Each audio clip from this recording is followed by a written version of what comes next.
तो मैंने objective question को काफ़ी सॉल्व करना बंद कर दिया था, जो कि आप अगर करते हो लास्ट के डेज पे तो ये बहुत ही आपके लिए एक हानिकारक है, मतलब एक डेंजरस चीज़ है। इसको एक एज अ सुसाइड समझ लो अगर आप नीट का एग्ज़ाम दे रहे हो तो। और मेरे जो स्कोर थे वो काफ़ी लो आ रहे थे, 300 200 400 के आसपास लगभग आते थे, मैक्सिमम 460 तक आ रहे थे। कई बार नंबर कम आते थे तो मैं रोता था एज यूजल, क्योंकि अगर आपके नंबर कम आ रहे हैं तो आप डिप्रेस खुद से हो जाओगे और आप लो फील करोगे, राइट। सो बेसिकली उसको हैंडल कैसे किया और कैसे एनसीईआरटी को रीड करनी है, राइट। अगर आप नीट की प्रिपरेशन कर रहे हो तो एनसीईआरटी को हर एक लाइन से कैसे रीड करना है। फिर उसके बाद जो मेजर टेस्ट होता था उसको टेस्ट ना देने के कारण मेरा थोड़ा स्कोर लो आने लगा, राइट। जो एक्सपेक्टेड स्कोर होने चाहिए नीट के लिए, जो आपके स्कोर 500 से 600 के आसपास होने चाहिए, वो मेरा बिल्कुल नहीं आ रहा था। न्यूमेरिकल सॉल्व और क्वेश्चन प्रैक्टिस नहीं कर रहा था, केवल थ्योरी थ्योरी पढ़ रहा था। जो इरिलेवेंट टॉपिक्स थे उसको उस पर ज़्यादा फोकस कर रहा था, उससे कोई रिजल्ट नहीं मिल रहा था। और इतना प्रैक्टिस करो कि आप जो टाइमिंग जो 3 घंटे का पेपर है वो 2 घंटे में आराम से आप कर लो। तो मतलब पिक पॉइंट हो जाता है। पिक पॉइंट क्या होता है? पिक पॉइंट जब नीट के एग्ज़ाम से पहले 1 मंथ का जब टाइमिंग मिलता है तो उसमें आप कैसे ध्यान देते हो, राइट। तो उसमें मेरा जो मेन फोकस था उस पर बिल्कुल मेजर टेस्ट पे था। मेजर टेस्ट पे आपके कितने नंबर आ रहे हैं, पीछे क्या किया उस पर कोई फ़ायदा नहीं है। पीछे आपने कितना चढ़ाई किया, कितने रैंक लाए, उस पर उसका कोई मतलब नहीं है, राइट। तो उस जो 1 मंथ का जो गैप मिला उसमें मैंने काफ़ी फोकस किया कि टेस्ट में नंबर लाने, रैंक लाने, राइट। तो उसमें मेरे रैंक लगभग hello everyone, welcome to Sukesh academy. आज हम एमबीबीएस कॉलेज आए गए हैं, पीएमसीएच जो कि पटना में है। आज हमारे साथ डॉक्टर आदित्य है और आज आदित्य आप लोग को अपना जर्नी बताएगा कि क्या उनका पहले रहा, मेडिकल कॉलेज से पहले कितना स्ट्रगल उनका जर्नी रहा। सारा कुछ हम आदित्य से जानेंगे। अभी 3rd ईयर एमबीबीएस स्टूडेंट है डॉक्टर आदित्य, तो हम आदित्य से जानेंगे। तो वेलकम टू सुकेश एकेडमी।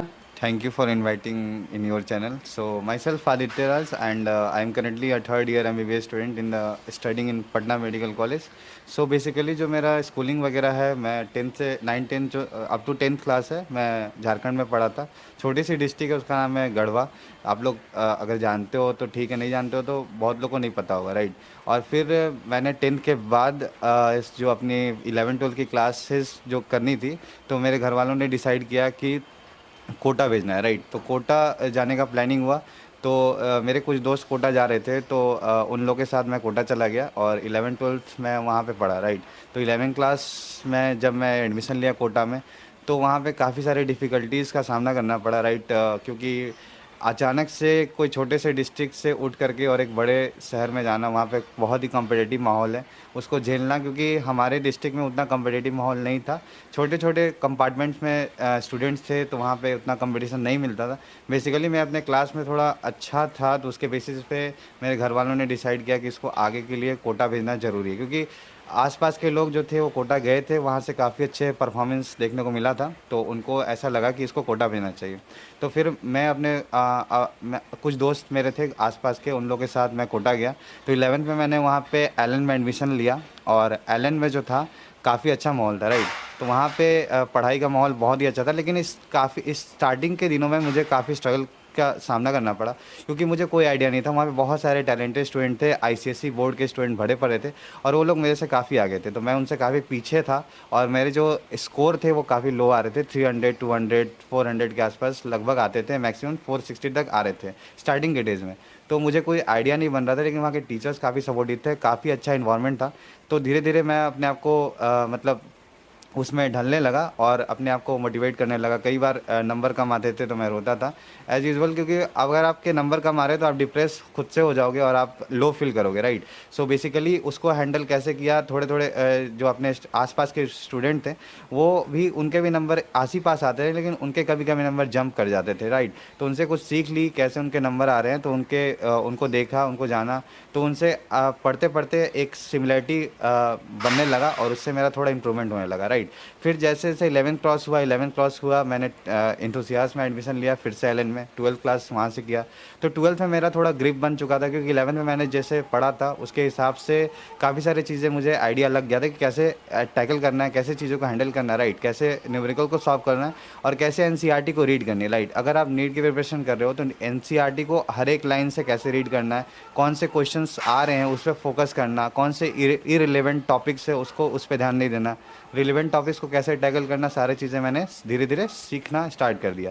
तो 12th के कुछ स्टार्टिंग डेज में मेरे नंबर कुछ अच्छे आए, क्योंकि वहाँ के जो टेस्ट थे काफ़ी अच्छे लेवल के होते हैं, राइट। तो मैं जैसा प्रैक्टिस किया था लास्ट ईयर से, तो थोड़े इंप्रूवमेंट मुझे देखने को मिला। उसके बाद कुछ महीनों बाद थोड़ा और इम्प्रूवमेंट देखने को मिला। लेकिन लास्ट के डेज़ में क्या हुआ कि मेरे बोर्ड एग्जाम्स आ रहे थे, तो मेरा जो कोर्स था वो थोड़ा बीच में कंप्लीट करा दिया गया था। फिर उसके बाद हम लोग को छोड़ दिया गया। फिर उसके बाद जो मेजर टेस्ट होता था उसको टेस्ट ना देने के कारण मेरा थोड़ा स्कोर लो आने लगा, राइट। जो एक्सपेक्टेड स्कोर होने चाहिए नीट के लिए, जो आपके स्कोर 500 से 600 के आसपास होने चाहिए, वो मेरा बिल्कुल नहीं आ रहा था। और मैं फिर उसके बाद घर चला गया। घर जाने के बाद मेरा जो क्या हुआ, मेरा पूरा फोकस बोर्ड पे हो गया। तो बोर्ड के एग्ज़ाम को देने को लेकर मैं ज़्यादा सीरियस हो गया, फिर नीट से फोकस हट गया, राइट। तो उसमें मैंने ऑब्जेक्टिव क्वेश्चन को काफ़ी सॉल्व करना बंद कर दिया था, जो कि आप अगर करते हो लास्ट के डेज पे तो ये बहुत ही आपके लिए एक हानिकारक है, मतलब एक डेंजरस चीज़ है। इसको एक एज ए सुसाइड समझ लो अगर आप नीट का एग्ज़ाम दे रहे हो तो, राइट। तो नीट का एग्ज़ाम देने से पहले अगर आप मेजर टेस्ट नहीं देते हो तो आप एक गड्ढे में जा रहे हो, वहाँ पे आप डूब जाओगे और वहाँ से निकलना मुश्किल है। तो इसको हैंडल जब मैं बोर्ड का एग्ज़ाम दे रहा था, बोर्ड का एग्ज़ाम मेरा 1 महीने में हो गया। मैंने उसको अच्छे से टैकल कर लिया, एग्ज़ाम वगैरह अच्छे से परसेंटेज भी आ गए, लगभग अप्रॉक्स 86% के आसपास आए। तो फिर मुझे लगा कि नीट का एग्ज़ाम देना चाहिए। मैंने दिया, उसमें नंबर मेरे काफ़ी कम आए, 420 के आसपास आए। तो उसके बाद मैंने डिसाइड किया कि एक ड्रॉप लेना चाहिए। उस ड्रॉप में मतलब मैं ये सीखा कि अब मुझे क्या करना है। मेरा तो बोर्ड हो गया ख़त्म, मुझे फोकस करना है स्कोर लाने पे, राइट। तो स्कोर कैसे आएगा? स्कोर आएगा टेस्ट पेपर सॉल्व करने से। तो मैंने लास्ट काउंसलिंग की, नई सीट अलॉट हुआ, क्योंकि सीट अलॉट ऐसे भी नहीं होनी थी, नंबर बहुत कम थे। तो फिर से मैंने ड्रॉप लेकर के एडमिशन लिया एलन में। फर्स्ट अटेम्प्ट पे कितना मार्क्स आया था आपको? 420। 420। हाँ। और जैसे एलएन का जो रेगुलर टेस्ट होता था उसमें कितना मार्क्स आपको आते थे? उसमें मेरे जो 11th-12th में अगर एवरेज मार्किंग करे तो राइट 450 से 480 के आसपास आए थे, राइट। अच्छा। इसी के आसपास आते थे। और मेन एग्जाम में कितना का फैक्चुलेट रहा? मेन एग्ज़ाम जो फाइनल मैंने नीट का जो हुआ नीट था। का जो एग्ज़ाम दिया, उसमें एवरेज मार्क्स आ गया था। जो मेरे नीट एलन के टेस्ट में आते थे वही एवरेज निकल के 420 आ गया था, राइट, फर्स्ट अटेम्प्ट में। आप जो प्रिपरेशन करते थे तो कितना घंटा पढ़ते थे डेली बेसिस पे? हाँ, अगर मैं 11th क्लास की बात करूँ तो मुझे पढ़ने का तरीका नहीं पता था, राइट। पढ़ता था लेकिन उसके हिसाब से रिजल्ट नहीं मिलता था।